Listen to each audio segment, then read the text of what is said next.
La retouche, alors jusqu'à présent on a abordé les réglages de l'appareil photo. Et je voulais introduire en dernier point la retouche parce que c'est quand même quelque chose d'utile. Aujourd'hui, tous les photographes font de la retouche. Et parfois, on s'extasie dans des photos, mais en fait, il y a eu des heures de retouche derrière.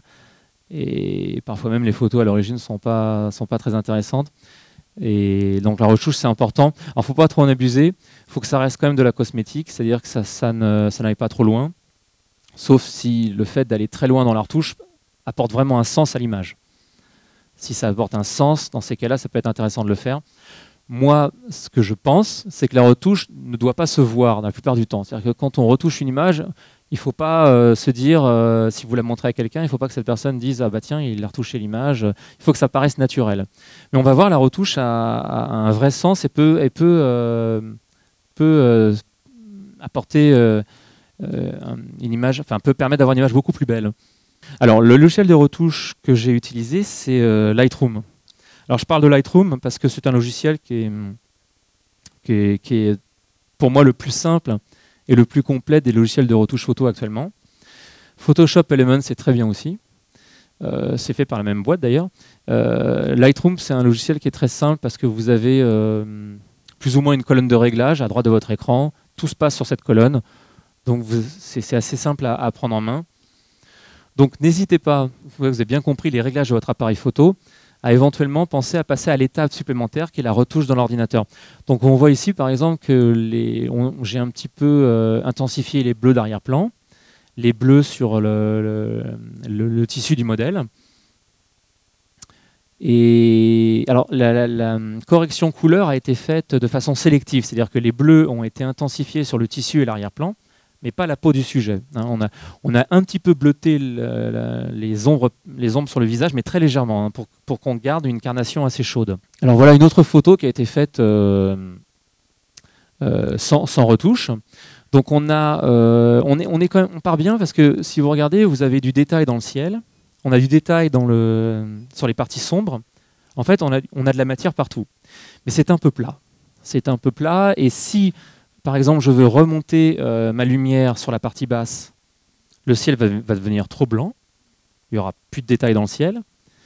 Et si je veux augmenter la densité dans mon ciel pour mieux voir la matière des nuages, je vais rendre la partie basse trop sombre. Donc je vais faire une exposition moyenne au moment de la prise de vue, et je vais retravailler mon image après dans l'ordinateur. Voilà la retouche telle qu'elle a été faite. On a remonté, vous allez voir ici les valeurs par exemple, on a retrouvé beaucoup de matière dans le ciel, on a donné un peu de volume dans les matières à droite, on a rajouté un petit peu de contraste et de lumière dans les parties basses, voyez. Et ça c'est quelques minutes, dans un logiciel de retouche, une fois qu'on a compris comment ça marche, c'est quelques minutes pour partir de là en arrivant à là. Les curseurs permettent d'agir sur la température de couleur, on peut réchauffer et refroidir. Là on va pouvoir agir sur les tonalités d'éclairage, sur les parties sombres, les parties claires. Là, on peut agir sur la courbe tonale, donc sur le contraste de l'image. Si on ne sait pas ce que c'est qu'une courbe tonale, il suffit juste de bouger le curseur et on voit ce qui se passe. Alors, dans la partie haute, on a la partie température de couleur, donc la balance des blancs. Donc, on va pouvoir modifier son rendu colorimétrique, comme on a vu tout à l'heure. Avoir quelque chose de plutôt chaud, de plutôt froid. Dans cette partie-là, on va intervenir sur l'exposition. Et ce qui est intéressant, c'est qu'on va pouvoir intervenir sur 3 zones distinctes des valeurs de l'image. Le logiciel me permet d'intervenir sur les valeurs très claires, très sombres et intermédiaires. Donc par exemple, j'ai des parties très sombres qui manquent de détails, alors que les parties très claires sont bien exposées. Avec ces curseurs, je vais pouvoir éclaircir les parties sombres sans toucher aux parties hautes. Donc c'est un outil sélectif qui n'intervient que sur certaines parties de l'image. Ça permet de rééquilibrer les détails, c'est assez intéressant. Donc, grosso modo, on va avoir 3 leviers, un levier couleur, un levier exposition et un levier contraste, afin de dynamiser un petit peu les passages ton clair, ton sombre, par exemple. Ça peut donner une impression de netteté supérieure, par exemple.